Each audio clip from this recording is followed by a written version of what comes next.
Hello students. आज हम बात करेंगे फर्टिलाइजेशन के बारे में। What is fertilisation? Fertilisation actually में it is the fusion of the two gametes कौन से? द मेल गैमेट यानी कि sperm with the female gamete यानी कि ovum, and it is followed by the joining together of their nuclei.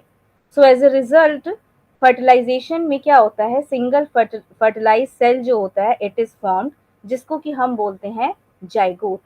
तो fertilisation is a fusion of male and female gamete, और इसमें जो प्रोसेस होते हैं वो होता है सिंगैमी, प्लास्मोगैमी, कैरियोगैमी और एम्फीमिक्सिस।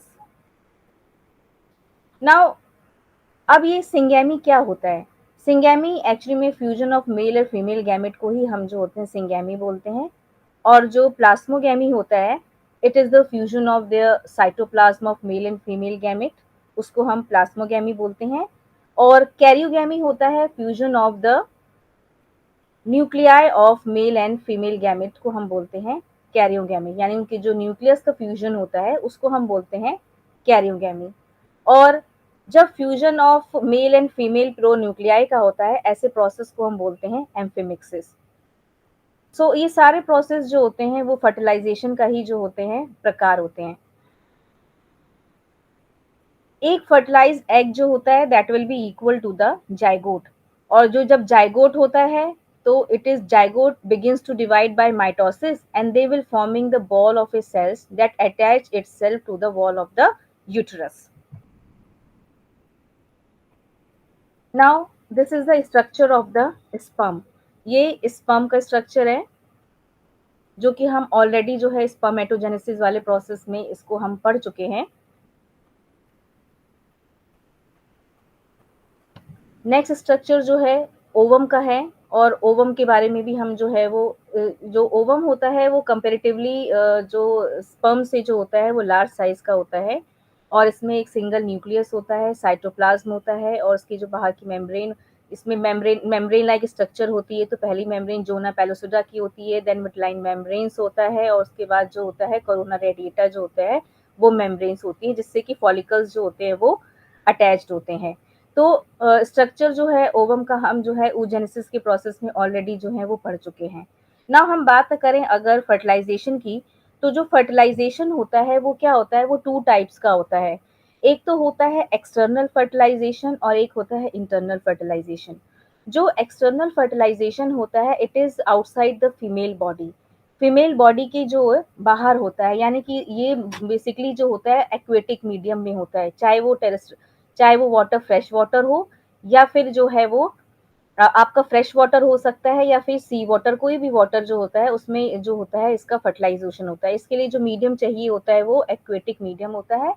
जो मेल है वो अपना स्पर्म जो होते हैं वाटर में जो होते हैं डिस्चार्ज करते हैं, और फीमेल भी जो होती है अपने ओवा को वाटर में डिस्चार्ज करती है, उसका फ्यूजन जो होता है वो आउटर मीडियम में होता है। तो ऐसा जो फर्टिलाइजेशन होता है उसको हम बोलते हैं एक्सटर्नल फर्टिलाइजेशन। जैसे कि मैंने आपको पहले भी बता दिया, जो एक्सटर्नल फर्टिलाइजेशन होता है it is always occur in the aquatic medium, चाहे वो सी वाटर होगा या फिर फ्रेश वाटर होगा या फिर बॉडी फ्लूइड भी हो सकता है किसी भी मैटरनल ऑर्गेनिजम्स का। जैसे कि मरीन इन्वर्टिब्रेट्स होते हैं, हमारे लोअर कॉर्डेट्स होते हैं, जो स्पर्म्स एंड ओवा होते हैं वो अपने स्पर्म्स और ओवा जो होते हैं मेल और फीमेल वो वाटर में शेड कर देते हैं, और वहीं पे जो होता है फर्टिलाइजेशन जो होता है वो अकर होता है। It means this type of fertilisation where gamete fuse outside the body of the parent, इसको हम कहते हैं एक्सटर्नल फर्टिलाइजेशन। अब हम बात करेंगे इंटरनल फर्टिलाइजेशन की। इंटरनल फर्टिलाइजेशन जो होता है it will take place inside the body of the female की बॉडी में जो होता है, ऐसे फर्टिलाइजेशन को हम बोलते हैं internal fertilisation. It means it this fertilisation is completed inside the body of the female. इस प्रकार के फर्टिलाइजेशन को हम इंटरनल फर्टिलाइजेशन बोलते हैं।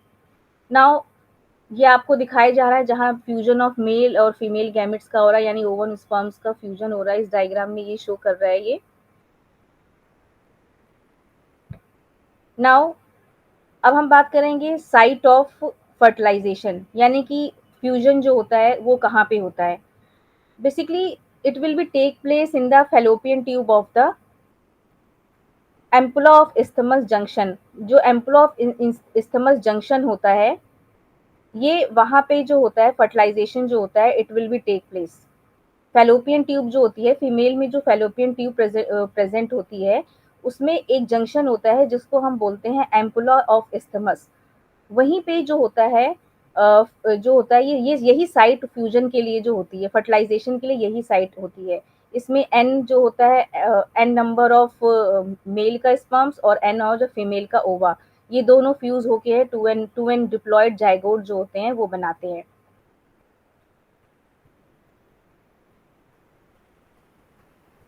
नाउ अब क्या होता है जब फ्यूजन की साइट, मैंने आपको बताया कि एम्पुला ऑफ इस्थमस जो होता है वो जो जंक्शन होता है वो फ्यूजन का जो होता है वो साइट होता है। नाउ अब इसके बाद जो प्रोसेस होता है वो होता है अराइवल ऑफ स्पर्म। अब स्पर्म की अराइवल की बारी होती है और वो कैसे अराइव करता है? It is arrived by the process of copulation. Copulation की प्रोसेस से जो है वो अराइव करता है। जो मेल होता है वो इजैकुलेट करता है स्पर्म को अपने पेनिस के द्वारा और वो फीमेल के वेजाइना में जो होता है उसको डालता है। इस प्रोसेस को हम बोलते हैं इंसेमिनेशन, यानी कि male ejaculate sperm through the penis in female vagina and that process will be known as insemination. इस प्रोसेस को हम इंसेमिनेशन करते हैं। तो मेल जो इजैकुलेट करता है स्पर्म्स को, तो अराउंड 3 मिलियन स्पर्म्स जो होता है वो एट अ टाइम जो होता है वो रिलीज करता है। लेकिन इसमें से कुछ ही स्पर्म्स जो होते हैं वो फीमेल की जेनाइटल ट्रैक्ट में जो है वो जो है जा पाते हैं। सारे जो ये 3 मिलियन जो स्पर्म्स वो करता है, वो उतने ज़्यादा स्पर्म्स जो है वहाँ नहीं पहुँच पाते। जैसे ही स्पर्म्स जो होता है they will reach to the genital tract, जो होता है यूट्रस और फेलोपियन ट्यूब में क्या होता है वो कॉन्ट्रैक्शन शुरू हो जाता है। जब कॉन्ट्रैक्शन शुरू हो जाता है तो स्पर्म्स जो होता है फेलो स्पर्म जो होता है वो अपना वे बनाता है सर्विक्स से फेलोपियन ट्यूब से होते हुए, और वो मूव करता है अपने मतलब अपना रास्ता अपना बनाता है कि फेलोपियन ट्यूब से वो सर्विस की तरफ कैसे मूव करेगा। तो कुछ मूवमेंट तो जो होता है जो स्पर्म को मिलता है वो कैसे मूव करता है, जो उसकी स्पीड होती है, तो जो कॉन्ट्रैक्शन होता है फेलोपियन ट्यूब और यूट्रस का उसके द्वारा वो मूव करता है, कुछ तो उससे उसके द्वारा मूव करता है। कुछ स्पर्म में अपनी भी स्पीड होती है, वो अपने, क्योंकि उसमें विब्रेटाइल टेल जो होती है स्पर्म में वो प्रेजेंट होती है। तो जो उसकी स्पीड होती है स्पर्म की वो होती है 1.5 से लेके 3 मिलीमीटर पर मिनट होती है। तो वो जो अपना रास्ता बनाता है वो कैसे बनाता है, वेजाइना से होते हुए सर्विक्स में जाता है और फिर वो यूट्रस में पहुंचता है और यूट्रस से होते हुए वो फेलोपियन ट्यूब में जाता है। तो अब मैंने जैसे बताया कि 3 मिलियन स्पर्म जो है जो मेल है वो इजेकुलेट करता है, तो इतने करोड़ों में से कुछ ही 100 स्पर्म्स ही जो है वो वेजाइना से आगे जो है वो बढ़ते हैं। जो मोस्ट ऑफ द स्पर्म्स है ना वो इनगल्फ कर लिए जाते हैं किसके द्वारा, ल्यूकोसाइट्स के द्वारा। ल्यूकोसाइट्स क्या होता है, डब्ल्यूबीसी होता है जो कि वेजाइना में प्रेजेंट्स होता है। तो जो ल्यूकोसाइट्स होता है वो इन स्पर्म्स का जो होता है वो भक्षण कर लेता है, उसको इनगल्फ कर लेता है। तो कुछ ही इतने करोड़ों में से कुछ ही स्पर्म्स जो हैं वो जो है आगे बढ़ पाते हैं ना। ये सारे जो है कुछ प्री फर्टिलाइजेशन इवेंट्स हैं। अब जो प्रोसेस आता है वो होता है हमारा सेकेंडरी oocyte का। सेकेंडरी oocytes में क्या होता है कि जब मेंस्ट्रुअल साइकिल्स होती है, तो मेंस्ट्रुअल साइकिल की टाइम पे क्या होता है, ओवुलेशन, जो ओवुलेशन का प्रोसेस होता है वो टेक प्लेस करता है। और वो कब करता है, after 14 days of A menstrual cycle. जब आपकी मेंस्ट्रुअल साइकिल्स होती है तो उसके 14वें दिन जो होती है ओवुलेशन का प्रोसेस होता है। और जो सेकेंडरी oocyte होता है वो रिलीज करता है कहाँ से, दे will be release from the female uterus. Female के यूटरस में से वो है वो रिलीज होता है। अब जो सेकेंडरी oocyte है वो फिम्ब्री और सीलिया की गति के कारण जो होता है वो एम्पुला ऑफ इस्थमस जंक्शन पर पहुंचता है। मतलब फिम्ब्री और जो सीलिया होता है उसके उसके जो गति होती है, उसकी गति के कारण ही जो होता है जो सेकेंडरी oocyte होता है एम्पुला ऑफ इस्थमस जंक्शन पे जो होता है वो पहुंच पाता है। और यहीं पे फ्यूजन होता है स्पर्म और ओवा का। इसी जंक्शन पे स्पर्म्स और ओवा का फ्यूजन होता है। यानी जब हम इस स्लाइड में देखेंगे तो oocyte की बात मैं कर रही थी, तो जो एंड ऑफ द ओविडक्ट होता है they will come into the close contact with the ovary during ovulation. Ovulation का प्रोसेस होता है 14 days after the menstrual cycle. अब इसमें फिम्ब्री और सीलिया नामक जो होते हैं वो स्ट्रक्चर्स होते हैं। तो फिम्ब्री ऑफ ओविडक्ट क्या करता है, they will and sweep the ovulated ovum into the oviduct. उसके बाद कुछ पेरिस्टाल्टिक वेव्स ऑफ ओविडक्ट की होती है। वो क्या करता है, peristaltic waves of oviduct musculature bring the ovum into the ampulla of the oviduct, ampulla of oviduct में उसको वो लाता है। नाउ अब इसके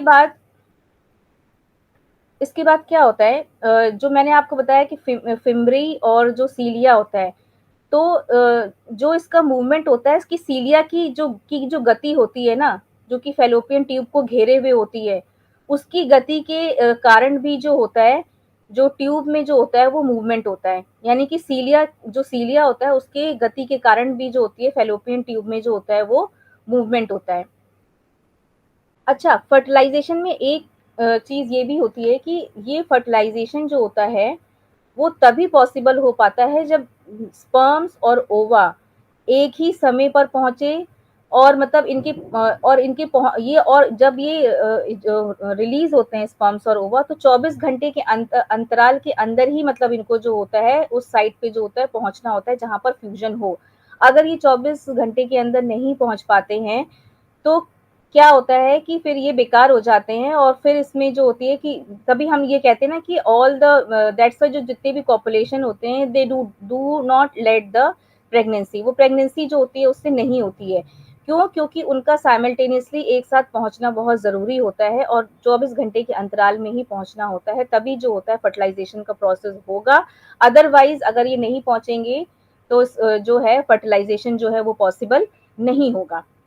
नाउ जो हमारा नेक्स्ट प्रोसेस होता है फर्टिलाइजेशन में वो होता है कैपेसिटेशन। कैपेसिटेशन मतलब होता है रेडिंग द स्पर्म, स्पर्म का रेडी होना। अब जो स्पर्म्स होते हैं ना can not fertilize oocyte when they are newly ejaculated, अगर वो नए नए एजुकुलेट होते हैं तो वो फर्टिलाइज नहीं हो सकते हैं। ये पूरा प्रोसेस होने में मतलब उसको मैच्योर होने में स्पर्म को कम से कम 5 से 7 घंटे का समय लगता है। यानी कि जो प्रोसेस होता है कैपेसिटेशन का it will takes about 5 to 7 hours. जो कैपेसिटेटेड स्पर्म्स होते हैं वो बहुत ज़्यादा एक्टिव होते हैं। उनकी लोकेशन क्या होती है, जो capacitations they will be occur in the uterus and oviduct and it is facilitated by the substance of the female genital tract. Female genital tract में जो सब्सटेंस होते हैं वो उसको फैसिलिटेट करते हैं आगे कैपेसिटेट करने के लिए। जो एक्रोसोमल रिएक्शन है can not be occur until the capacitation has occur, जब तक कैपेसिटेशन अकर नहीं होगा तब तक एक्रोसोमल रिएक्शन भी जो होगा it will be not not take place. So capacitation is basically the act of the sperm activation, sperm की activation का ये act है, और it will be take place in female genital tract। some secretion जो होता है that will be take place in the female genital tract which remain coating of acrosome, जो कि क्या करता है they will remove, actually they will remove the coating of the acrosomes and sperms and will activate and penetrate the egg, उसको activate करता है और penetrate करता है। जो भी मतलब उसमें से सिक्रीशंस होता है फीमेल जेनाइटल ट्रैक्ट से, वो जो स्पर्म का अगर हम स्ट्रक्चर देखें तो ऊपर कैप लाइक स्ट्रक्चर होता है जिसको हम एक्रोजोम्स कहते हैं, जो कि जाके ओवम में पेनिट्रेट करता है। तो उसके ऊपर की कोटिंग को जो होता है, ये जो सिक्रीशन जो रिलीज होता है वो उसके ऊपर की कोटिंग को जो रिमूव करता है, और जब वो रिमूव करता है उसके बाद ही स्पर्म जो होता है वो एक्टिवेट होता है और वो एग को पेनिट्रेट करने की क्षमता जो है वो तभी रख पाता है। नाउ जब प्रोसेस होता है फर्टिलाइजेशन का तो कुछ केमिकल इवेंट्स जो होते हैं वो भी टेक प्लेस करते हैं। वो केमिकल इवेंट क्या होते हैं? एक तो पहला स्टेप होता है कि एक्रोसोमल की जो होती है वो क्रिया होती है। जब एक्रोसोमल की क्रिया होती है तो क्या होता है कि कुछ एंजाइम्स जो होते हैं वो रिलीज होते हैं। वो एंजाइम्स कौन से होते हैं? जो पहला एंजाइम्स होता है वो होता है लाइसिन। लाइसिन क्या करता है? दे डिसॉल्व और डिस्ट्रॉय जो egg membrane of secondary oocyte, जो सेकेंडरी oocytes होता है उसकी एग मेम्ब्रेन को डिसॉल्व करता है और डिस्ट्रॉय करता है। दूसरा केमिकल होता है हाइलोयूरिनिडेज। हाइलोयूरिनिडेज क्या करता है? They dissolve hyaluronic acid which is follicle cementing cells होते हैं। जो ओवम के ऊपर फॉलिकल कॉर्टिकल जहाँ पे प्रेजेंट्स होते हैं, कॉर्टिकल मेम्ब्रेन, वहाँ पे फॉलिकल जो होते हैं वो प्रेजेंट्स होते हैं। तो जिससे फॉलिकल चिपके हुए होते हैं उसको ये क्या करता है? डिसॉल्व करता है। तो it help in dissolve the follicle cementing cell. Hyaluronidase जो इंजाइम्स होता है। नेक्स्ट इंजाइम होता है कोरोना डाइजेस्टिंग इंजाइम्स होता है, ये डिसॉल्व करती है कोरोना मेम्ब्रेन को। और लास्ट होता है हमारा एक्रोसीन, ये डिसॉल्व और डाइजेस्ट करती है जोना पेलोसिडा मेम्ब्रेन जो होती है ओवम की, उसको मतलब ओवम में डिफरेंट डिफरेंट मेम्ब्रेन्स होती हैं, उन मेम्ब्रेन को डिसॉल्व करने के लिए ये अलग अलग एंजाइम्स जो होते हैं वो काम करते हैं। जो एक्रोसोमल की क्रिया जब होती है ना, तो इस दौरान क्या होता है, जो सेकेंडरी oocyte की लेयर होती है, यानी कि जो प्लाज्मा मेम्ब्रेन होती है, और जो स्पर्म की प्लाज्मा मेम्ब्रेन होती है वो एक दूसरे के क्या हो जाती है, निकट, यानी कि पास में आ जाती है। तो जब ये पास में आती है तो उस समय कुछ चीज़ों का होना बहुत ज़्यादा ज़रूरी होता है। एक तो क्या होता है कि प्रॉपर टेम्परेचर होना चाहिए, प्रॉपर पीएच होना चाहिए, उसमें मैग्नीशियम आयन होना चाहिए, कैल्शियम आयन होना चाहिए। ये सब जो है नेसेसरी चीज़ें होती हैं जो रिक्वायर्ड होती हैं फर्टिलाइजेशन के प्रोसेस को करने के लिए। और इन सब में से भी सबसे ज़्यादा इम्पॉर्टेंट जो होती है वो क्या होती है, हमारी कैल्शियम आयन होता है। It is most important in the fertilisation process, because without calcium ion fertilisation is not possible. जो फर्टिलाइजेशन का प्रोसेस है ना वो पॉसिबल नहीं हो सकता है। So these are the process of fertilisation, जिसमें कीमो अट्रैक्शन होता है, रिलीज ऑफ एक्रोसोमल एंजाइम्स होता है जो मैं भी आपको बता रही थी, binding of sperms to extracellular envelopes पे होता है, passage through extracellular envelope, और फ्यूजन ऑफ स्पर्म्स और एग प्रोन्यूक्लियाई का फ्यूजन होता है। कीमो अट्रैक्शन में क्या होता है, species to species specific in many invertebrates, जैसे कि इन सी अर्चिन में एक पेप्टाइड रिसेक्ट होता है, इस सच कीमोटेक्टाइल मॉलिक्यूल होता है जो कि स्पर्म को एक्टिवेट करने के लिए काम आता है।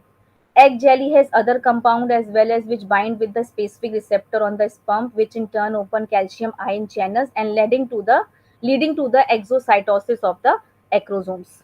So अभी मैंने आपको ये बता दिया कि रिलीज होता है एक्रोसोमल एंजाइम्स जो होते हैं वो रिलीज होते हैं। जो 4 एक्रोसोमल एंजाइम्स मैंने आपको बताए, that is lysin, hyaluronidase, corona digesting enzymes और एक्रोसीन। नाउ जब मैंने बताया कि ये एंजाइम रिलीज हो जाते हैं और एग की अलग अलग मेम्ब्रेन को जो है वो डिसॉल्व कर देते हैं, तो तब क्या होता है, जो एक्रोसोमल की क्रिया के दौरान क्या होता है, जो सेकेंडरी oocyte की लेयर होती है, अभी मैंने आपको बताया कि वो एक दूसरे के निकट भी आ जाती है। स्पर्म की जो प्लाज्मा मेम्ब्रेन होती है वो सेकेंडरी oocyte की होती है, वो एक दूसरे के नजदीक आ जाती है, और जब नजदीक आ जाती है तो बहुत सारे इवेंट जो होते हैं that will be take place. उस समय कुछ चीज़ें भी बहुत, जैसे proper temperature, pH, magnesium, calcium ion होने की भी बहुत ज़्यादा ज़रूरत होती है, और इन सब में से भी कैल्शियम आयन का होना बहुत ज़्यादा पॉसिबल ज़रूरी होता है, otherwise fertilisation will not take place.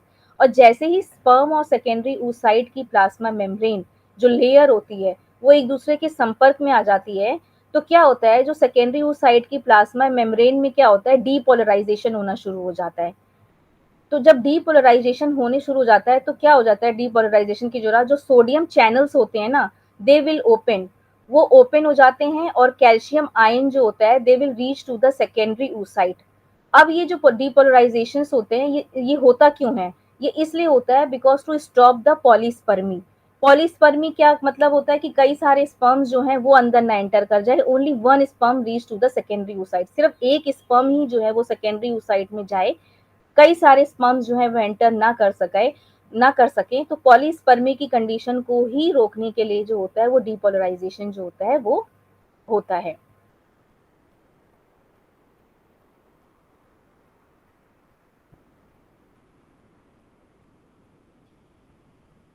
Now मैंने जैसे बताया कि प्रिवेंशन ऑफ पॉलीस्पर्मी अभी बताया, in mammals prevention of polyspermy is mainly achieve by changing the electrical potential of a egg membrane by pumping high amount of a sodium outside the egg surface। इसको हम बोलते हैं fast block polyspermy, और एक slow block polyspermy होती है, ये बहुत जल्दी ही जो होता है पॉलीस्पर्मी को जो होता है वो रोक देता है।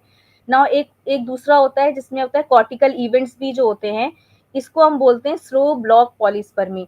तो कॉर्टिकल इवेंट्स में क्या होता है, जैसे ही स्पर्म और सेकेंडरी oocyte लेयर के संपर्क में आ जाती है, तो वैसे ही कॉर्टिकल की जो है ना वो क्रिया जो होती है वो भी शुरू हो जाती है, जिसकी वजह से जो सेकेंडरी oocyte की प्लाज्मा मेम्ब्रेन के नीचे जो स्थित कॉर्टिकल ग्रेन्यूल, यानी कि जो कॉर्टिकल ग्रेन्यूल प्लाज्मा मेम्ब्रेन से जो होती है ना वो चिपक जाती है, और ये ग्रेन्यूल्स ही कॉर्टिकल एंजाइम के साथ, ये ग्रेन्यूल्स जो होते हैं कॉर्टिकल एंजाइम के साथ, मतलब कि जो प्लाज्मा मेम्ब्रेन और जोना पेलोसिडा के बीच में जो होते हैं वो आके जो उसके स्पेस के जो स्पेस होती है ना उसके बीच में ये जो है आ जाती है, और इस प्रकार से जो है पॉलीस्पर्मी को ये रोकती है। यानी कि जो कॉर्टिकल रिएक्शंस होते हैं that will be occur in fertilization when sperm cell unite with the egg plasma membrane, यानी कि जोना रिएक्शन, और this reaction lead to a modification of a zona pellucida that block the polyspermy. इस process को हम slow block polyspermy कहते हैं, क्योंकि इसमें जो होती है दो लेयर के बीच में जो आके जो कॉर्टिकल ग्रेन्यूल्स जो होते हैं वो इकट्ठा हो जाते हैं और इस तरीके से वो इस प्रोसेस को जो होते हैं वो रोकते हैं। तो this will show the fast block of polyspermy, fast block कर रही है पॉलीस्पर्मी को, ये शो कर रहा है डायग्राम, और ये स्लो ब्लॉक ऑफ पॉलीस्पर्मी है।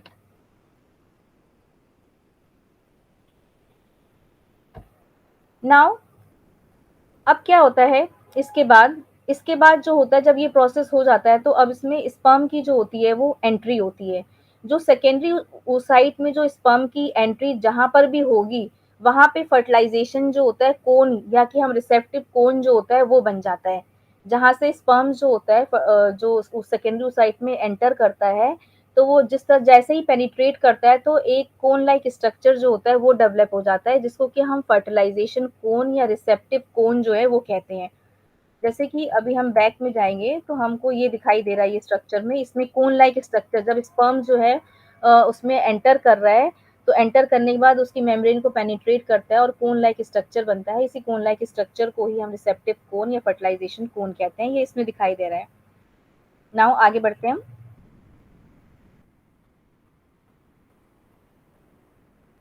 अब क्या होता है उसके बाद एम्फीमिक्सिस होती है, क्योंकि एम्फीमिक्सिस सबसे इंपॉर्टेंट प्रोसेस होता है फर्टिलाइजेशन में। तो जैसे ही स्पर्म और सेकेंडरी oocyte में प्रवेश करता है तभी क्या होता है जो सेकेंडरी oocyte में जो होता है मियोटिक टू मियोसिस टू जो होता है वो होना शुरू हो जाता है, जिसमें जिससे क्या होता है कि एक ओवम बनती है और एक सेकेंड पोलर बॉडी का जो होता है निर्माण होता है। तो जैसे ही स्पर्म जो है सेकेंडरी oocyte में अंदर पहुंचता है तो मियोसिस टू होने शुरू हो जाता है, यानी सेल डिवीजन की जो मियोसिस टू स्टेज होती है ना वो होना शुरू हो जाती है। और इस प्रोसेस के दौरान एक ओवम बनता है, एक सिंगल ओवम बनता है और एक सेकेंड पोलर बॉडी जो का जो होता है वो निर्माण होता है।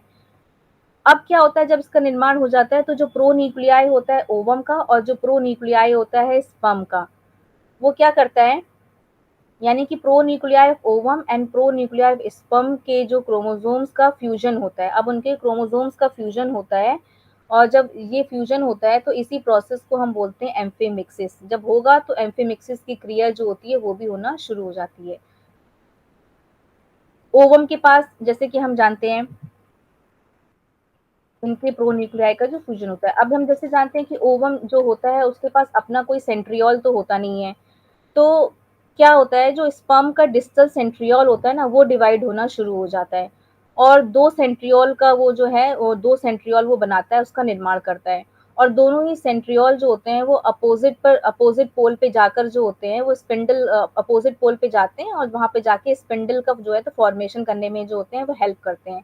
इस प्रकार जो है ना फर्टिलाइजेशन जो होता है, जो फर्टिलाइजेशन की प्रक्रिया होती है वो कंप्लीट होती है और डाइजाइगोटिक कंडीशन यानी डाइजाइगोट का जो होता है वो निर्माण होता है। डाइजाइगोट जो होते हैं वो बनना शुरू हो जाते हैं। नाउ क्या रिजल्ट होता है फर्टिलाइजेशन का, एक तो ये स्टिमुलेट करता है सेकेंडरी oocyte को टू कंप्लीट करता है मियोसिस को, रीस्टोर करता है normal diploid number of chromosomes को, यानी कि इसमें क्या होता है एक तो डिप्लॉयडी की जो कंडीशन होती है वो स्थापित रहती है और ये दूसरा ये सेकेंडरी oocyte जो स्टिमुलेट करता है सेकेंडरी oocyte को और कंप्लीट करता है मियोसिस की जो प्रक्रिया होती है उसको भी जो है ये कंप्लीट करता है। इसके अलावा फर्टिलाइजेशन क्लीवेज जो फर्टिलाइजेशन होता है वो क्लीवेज की भी शुरुआत करता है और इसके अलावा फर्टिलाइजेशन से कई प्रकार की विभिन्नताएं भी जो होती हैं वो भी उत्पन्न होती हैं, जैसे कि result in variation of a human species as a maternal and paternal chromosomes intermingle, यानी कि फर्टिलाइजेशन से विभिन्नताएं भी जो होती हैं वो भी उत्पन्न हो जाती हैं। जो इम्ब्रियो कंटेन करता है only one maternal mitochondria because the sperm mitochondria disperse into the egg cytoplasm and discarded. ये डिटरमाइन करता है sex of the embryo, sex के एम्ब्रियो को भी डिटरमाइन करने में जो होता है ये हेल्प करता है। सो तो फर्टिलाइज एक तो ये क्लीवेज की शुरुआत करता है, दूसरा इससे विभिन्नताएं उत्पन्न होती है, दूसरा ये हेल्प करता है सेक्स डिटर्मिनेशन में, यानी कि जैसे ही जाइगोट बनता है तो जाइगोट बनने के साथ ही जो है सेक्स भी जो होता है वो भी डिटरमाइन हो जाता है। और इसके अलावा एक पॉइंट ये भी है कि लेली साइंटिस्ट थे, उन्होंने भी ये बताया था कि जो ओवम की सतह पर जो फर्टिलाइजिन होता है, फर्टिलाइजिन यानी कि ग्लाइकोप्रोटीन होता है, और जो स्पर्म की सतह होती है, यानी जो स्पर्म का सरफेस होता है, उस पे एंटी फर्टिलाइजन होता है। यानी ओवम में जो होता है, उसकी सतह पे जो होता है, वो फर्टिलाइजन नामक जो केमिकल प्रेजेंस होता है, और जो स्पर्म होते हैं, उसकी उसकी सतह पर जो होता है, एंटी फर्टिलाइजन, जो कि एसिडिक अमीनो एसिड्स होता है, वो प्रेजेंट होता है। तो इनके बीच में क्या होता है, रिकॉग्निशन होता है। जब इनके बीच में अगर रिकॉग्निशन होगा, तभी जो स्पर्म जो है वो ओवा को फर्टिलाइज कर पाएगा। यानी कि सेम स्पीशीज अगर होगी तभी फर्टिलाइजेशन विल टेक प्लेस, क्योंकि वो ये जो होते हैं फर्टिलाइजिंग एंटी फर्टिलाइजेशन, वो रिकॉग्नाइजिंग एंजाइम्स होते हैं, वो रिकॉग्नाइज करते हैं, और तभी जो होता है सेम स्पीशीज में जो होता है वो फर्टिलाइजेशन की प्रक्रिया जो होती है वो हो सकती है। अगर कोई दूसरी स्पीशीज हुई तो उसमें नहीं होगी, क्योंकि उसमें ये जो होता है वो रिकॉग्नाइज उसको नहीं कर पाएगा, तो फर्टिलाइजेशन भी जो है पॉसिबल नहीं हो पाएगा। So student, this is all about fertilization. Thank you.